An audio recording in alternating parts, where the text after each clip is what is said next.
बिस्मिल्लाहिर्रहमानिर्रहीम। ये जो आप अपने सामने दो तारीखी मज़ारात देख रहे हैं, ये हज़रत इब्राहीम बिन अदहम और मशहूर ख़ातून वलीउल्लाह हज़रत बीबी राबिया बसरी के ये दो मज़ार हैं। हज़रत बीबी राबिया बसरी का जो मज़ार है उसके ऊपर एक गुंबद सा बना हुआ है और उनका जो असल मज़ार है वो नीचे तहखाने में है, ये आप देख भी सकते हैं। और ये इराक़ में वाक़या है। इराक़ में इतनी जो जंगें हुई, जो आपस में वहाँ पर मसले हुए, इन सब के बावजूद जो है ये मज़ार कायम रहा और इस मज़ार को जो है किसी किस्म का भी कोई भी गज़ान जो है वो नहीं पहुँचा। हज़रत राबिया बसरी जो है अल्लाह ताला की बहुत बड़ी वलीउल्लाह गुज़री है और जो दुनिया जहाँ की औरतें हैं वो उनके लिए एक मिसाल है। जहाँ पर भी अगर औरत की बात आती है तो हज़रत बीबी राबिया बसरी की जो है मिसाल दी जाती है। अगर कोई घर का झगड़ा हो या कोई भी अगर मियाँ बीवी के बाहम अगर मसले हों, तो जब भी समझाने वाले अगर उन दोनों के दरमियान बैठकर उनको समझाते हैं तो वो हज़रत बीबी राबिया बसरी की जो मिसाल है वो लाजमी देते हैं। तो सवाल ये है कि ऐसा ये कैसे हुआ था। और उसके साथ ये जो दूसरा मज़ार आप देख रहे हैं, ये हज़रत इब्राहीम बिन अदहम का मज़ार है। हज़रत इब्राहीम बिन अदहम भी अल्लाह ताला के बहुत मशहूर वलीउल्लाह गुज़रे हैं और किसी ज़माने में जो 9th क्लास की किताब हुआ करती थी, जो पढ़ते थे बच्चे, उस किताब में भी हज़रत इब्राहीम बिन अदहम पर एक नज़म हुआ करती थी जिसमें वो सो रहे होते हैं और वो मतलब देखते हैं कि कोई बंदा जो है उनके कमरे में रात को आता है और वो कुछ लिख रहा होता है। तो मतलब अगले दिन वो फिर आता है और वो जो है फिर कुछ लिख रहा होता है। तो ये उठकर उससे पूछते हैं कि भाई तुम क्या लिख रहे हो। तो वो बताता है कि एक लिस्ट उनकी है कि जो अल्लाह से प्यार करते हैं और एक लिस्ट उनकी है कि जिनसे अल्लाह प्यार करता है। तो हज़रत इब्राहीम बिन अदहम जो है पूछते हैं कि भाई मेरा नाम किधर है। तो वो उनको बताता है कि जो कि जिनसे अल्लाह प्यार करता है उन उस लिस्ट में आपका जो है वो पहला नंबर है। तो ये दो बहुत मशहूर वलीउल्लाह गुज़रे हैं, इनके दरमियान जो है मुलाकात का एक तारीख़ी वाक़या है, वो आज हम आपको बताएंगे इंशाअल्लाह। और इस वाक़े को सुनकर जो है आपका ईमान भी इंशाअल्लाह ताज़ा हो जाएगा। हज़रत इब्राहीम बिन अदहम जो है वो अल्लाह की याद में कहीं सफ़र पर जा रहे थे। तो रास्ते में मतलब उस वक्त गर्मियाँ थी तो धूप थी, तो ये जो है सफ़र से थके हुए थे तो किसी सायादार झाड़ी या दरख्त के नीचे जो है ये सो गए। तो दरख्त पर ज़ाहिर है मतलब पक्षी वगैरह होते, परिंदे वगैरह होते हैं। तो जो परिंदे थे, चिड़ियाँ थी, वो उन्होंने आपस में शोर मचाया। तो हज़रत इब्राहीम बिन अदहम की जो आँख थी वो खुल गई। चूँकि ये नींद में थे तो लिहाजा उनके मुंह से वैसे निकल गया कि अल्लाह तुम्हें मौत दे, तुमने मेरी नींद ख़राब कर दी। वो वलीउल्लाह जो होते हैं उनकी ज़बान से कोई भी अगर लफ्ज़ निकलता है तो अल्लाह ताला के, क्योंकि वो दोस्त होते हैं तो लिहाजा अल्लाह ताला उनकी जो ये अल्फाज होते हैं, जो उनकी बात होती है वो लाजमी पूरा करते हैं। और इस तरह जो वो चिड़ियाँ थीं वो पलक झपकते ही जो है मर कर वो नीचे गिर गई। तो हज़रत इब्राहीम बिन अदहम ने जब ये देखा कि वो तो मर गई हैं तो इनको जो है बड़ा दुख हुआ, बहुत अफसोस हुआ। ये अल्लाह के हज़ूर झुक गए और फरियाद की कि या अल्लाह मुझसे गलती हो गई, मेरी ठीक है नींद ख़राब हुई लेकिन मुझे ये बद्दुआ इनको नहीं देनी चाहिए थी। तू अपनी कुदरत से जो है इनको दोबारा ठीक कर दे, क्योंकि मैं किसी भी मासूम के की जो जान का बोझ है, जो गुनाह का बोझ है, वो मैं अपने ऊपर बर्दाश्त नहीं कर सकता। तो अल्लाह ने उनकी ये दुआ कबूल फरमा ली और वो चिड़ियाँ जो थी वो दोबारा से ठीक हो गई, ज़िंदा हो गई और वो उड़ गई। तो मतलब कुछ देर वो वहाँ पर बैठे रहे, फिर जो है वो एक तरफ निकल लिए। आगे रास्ते में जो है उन्होंने देखा कि कोई डेरा सा है, कोई मकानात है या कोई गांव सा है। पुराने ज़माने में ये हुआ करता था कि अगर कोई मुसाफिर किसी प्रदेश में जाता, किसी दूर दराज शहर में जाता, तो अक्सर जो गांव होते थे उनमें से ये जो धुआं होता है ना, ये निकल रहा होता था। और ये इस धुएं को जो मुसाफिर होते थे वो दूर से पहचान लेते थे और ये धुआं इस बात की निशानी होता था कि यहाँ पर कोई गांव है या कोई गांव है। तो इन्होंने कहीं से धुआं निकलता हुआ देखा, तो चूंकि ये भूखे थे और प्यासे थे लिहाजा ये रोटी और पानी के लिए उसी गांव की तरफ चल पड़े। अभी ये उस गांव के करीब पहुंचे थे कि एक घर से जो है दो कुत्ते निकल कर इन पर भौंके और इनको जो है काटने के लिए दौड़े। कुत्ते जो है बड़ी तेज़ी से इनके पास आए और उन कुत्तों में से एक ने हज़रत इब्राहीम बिन अदम को जो है काट लिया।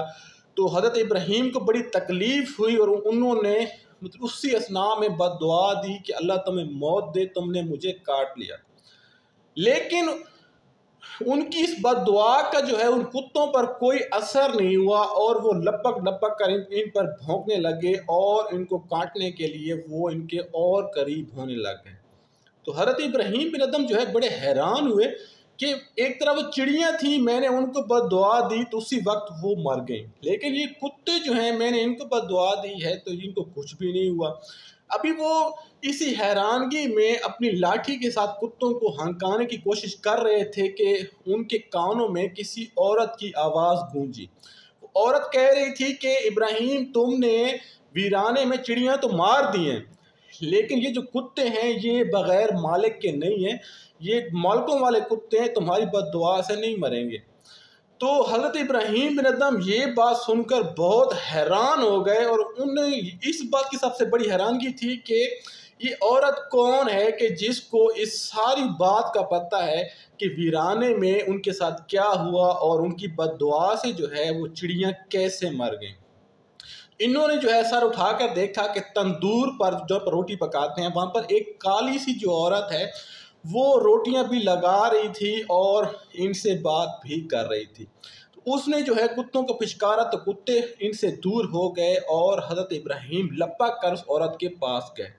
तो उन्होंने पूछा कि ए बीबी तुम कौन हो और तुम्हें जो है इस सारी सूरत हाल का कैसे पता चला कि वीराने में मेरे साथ क्या हुआ और मेरी बद्दुआ से जो है वो चिड़ियाँ कैसे मरी और दोबारा ज़िंदा कैसे हुई। तो वो औरत हंसी और वो कहती कि ए इब्राहीम अगर अल्लाह ने तुम्हें कुछ इल्म दे रखा है, तुम्हें फ़कीरी दे रखी है, तो तुम ये ना समझो कि वो फ़कीरी तुम्हारे पास है, वो फ़कीर किसी और के पास भी हो सकती है। तो हज़रत इब्राहीम बिन अदम ने दोबारा से उनसे इस्तफ़सार किया कि औरत मुझे बताओ कि तुम्हें अल्लाह ने ये फ़कीरी कैसे अता फ़रमाई।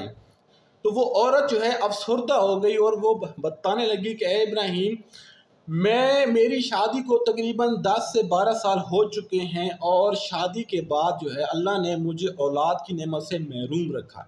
मैंने बड़ी दुआएं की, बड़े वसीले किए, बहुत जो है मैंने सदका भी दिया, खैरात भी की, लेकिन अल्लाह ने जो है मेरी गोद हरी नहीं की और मैं साहिब औलाद ना हो सकी। फिर जो मेरा शौहर था उसने शादी कर ली दूसरी और मैं सब्र शुक्र के साथ उसके साथ टाइम गुजारने लगी। मैंने कभी भी जो है इस बात पर शिकवा नहीं किया। मेरी जो शौकीन थी मेरी सास और जो मेरा शौहर था वो मुझे ताने दिया करते थे, लेकिन मैंने कभी भी जो है इस बात को दिल पर नहीं लिया और मैंने हमेशा जो है अल्लाह का शुक्र अदा किया और कभी शिकवा जो है मैं ज़बान पर लेकर नहीं आई। एक रात ऐसा हुआ कि मेरा शौहर और जो मेरी शौकीन थी वो दोनों एक उनकी चारपाइयाँ साथ मिली हुई थी और मेरी जो चारपाई थी वो उनसे काफ़ी दूर पड़ी हुई थी। तो मेरे शौहर ने जो है रात को उठकर पानी मांगा। जो मेरी शौकीन उनके साथ सो रही थी उसने शायद आवाज़ नहीं सुनी और वो सोती रही। तो शौहर ने जो है दूसरी दफ़ा फिर पानी मांगा, फिर वो नहीं उठी। जब उसने तीसरी बार पानी मांगा तो मैं उठ खड़ी हुई और मैंने जो है बाहर सर्दी थी और मैं फिर भी बाहर गई, पानी वहाँ पर मैंने गिलास में डाला और शौहर के सरहाने जो है मैं आकर खड़ी हो गई कि अभी ये दोबारा अगर पानी का बोलेगा तो मैं इसको पानी पेश करूँगी।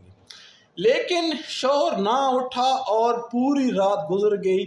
मैं उसके सरहाने हाथ में गिलास लिए खड़ी रही, लेकिन जो है मेरे शौहर ने ना तो दोबारा पानी मांगा और ना ही जो है वो उठा। सुबह हो गई, बहरहाल जब वो मेरी सास उठी तो उसने जो है मुझसे पूछा कि तुम पानी लिए क्यों खड़ी। तो फिर मैंने उसको बताया कि इस तरह जो है रात को इसने पानी मांगा लेकिन उसके बाद ये दोबारा उठा नहीं है। तो मेरी सास ने जो है मुझसे वो गिलास लेके फेंक दिया और मुझे उसने कहा कि जाओ जाकर काम करो, ये ड्रामेबाजियाँ बंद करो।